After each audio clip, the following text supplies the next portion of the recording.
वृद्ध व्यक्ति को निर्मम हत्या बिल मझिरे थिबा एक निछाटिया घरे वृद्ध को हत्या घटना घटी कटक जिला मांगा थाना जरकंद गाँव में मृतकों ना हेउछि दिवकार बेहेरा। एही गाँवर शेष मुंडरे थिबा एक घरे दिवकार एकुटिया रुहंती। गतकाली रातिरे से खाईसारी शोइबाकू आसीथिले। आज सकाळु सेठारे तांको रक्त जोड़पुड़ मृतदेह मिलिछि। तांको मुंडरे गभीर आघात थिबा देखिबाकू मिलिछि। किए आउ कोन पई तांको हत्या करिछि ताहा स्पष्ट होई पारि नाही। रातिरे केउ अजଣା दुर्बृत्त तांको वृद्ध बापांको निर्मम भावे हत्या करितिबा पुओ अभियोग करिसंती। तेबे कोन पई एवं किए एहा करिछि ताहा से जानि नांती बोली कहिसंती। पुलिस तदंत आरंभ हो जाइछि एवं खूब शीघ्र घटनार पर्दाफाश हेबो बोली सालेपुर एसडीपीओ कहिसंती।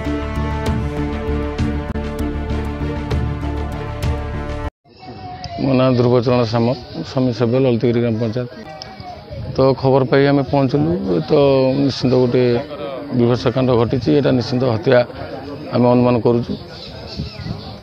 पुलिस तदंत कलापर जहाँ जना पड़ो तथ्य उन्मोचन हे। ये लोक सागर मोर ओतप्रोत जड़ित। ये लोक जड़े शांत स्वभाव लोक सी शांतिप्रिय लोक हिसाब से ये हांडीपांडी गढ़ती ये चाषबास गोटे निरोला जगह बसवास कर रोते कौन कारण आज घटना घटला से आम दुखित मर्माहत।